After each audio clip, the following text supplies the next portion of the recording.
This is Wish. Go in the car? Aloysius, Wishard, Shard, Shard Bucket, Buck, Wanna go for a ride? or my boy. Wanna go for a ride in the car?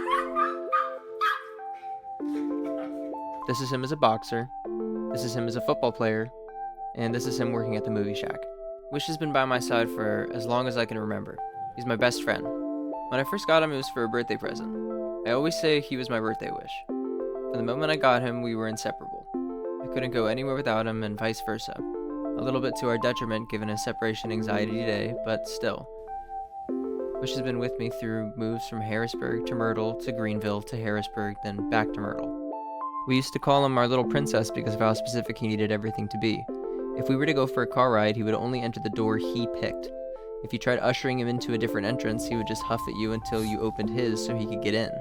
And when he would lay with us, he would always try to take the pillow side and then stiffen up his legs so no one could move him.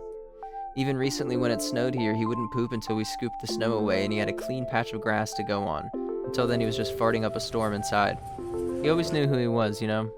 I actually don't remember exactly when his breath began to smell, but I swear it wasn't always like that.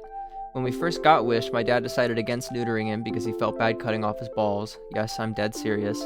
That did lead to him licking his balls almost all of the time, which led to his mouth getting bacteria all up in it and his breath beginning to stink. It probably didn't help that he had a snaggletooth that hung out of his mouth like an anti-air freshener. That breath today could melt rebar. Wanna go for a ride in the car? I remember Wish used to be so fast. We would run back and forth in our backyard or play under the blanket, and I would wear him out until he'd just pass out. Once I watched him jump at least 3 feet straight up without any build-up just to land on our dinner table and try stealing food.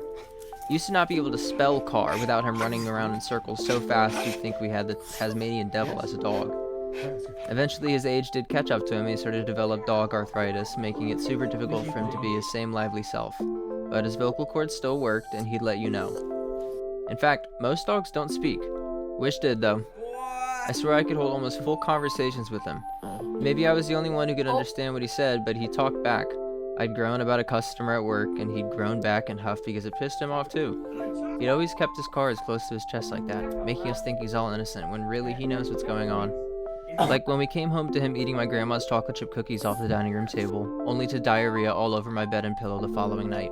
Or maybe when he hid a half-eaten pork chop underneath my grandma's bed so he could nibble on it when he wanted a snack. Or the countless times that the little devil has knocked over the trash cans in the house just to lick candy wrappers and gnaw on bones. For the record, the dog literally gets a Michelin star level dinner that costs of hamburger meat, cucumber, squash, rice, and Parmesan cheese.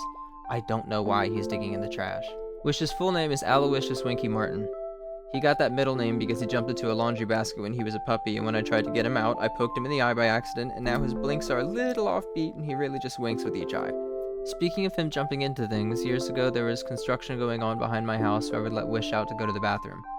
For some reason there was this huge crater back there, just filled with this muddy tar-like mixture. When I was letting Wish out once, I went to go check it out, then behind me snuck up the little devil himself.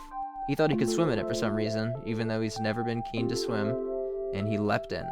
Immediately he began to sink, so he paddled like his life depended on it, which it did, but unfortunately it only sunk him deeper.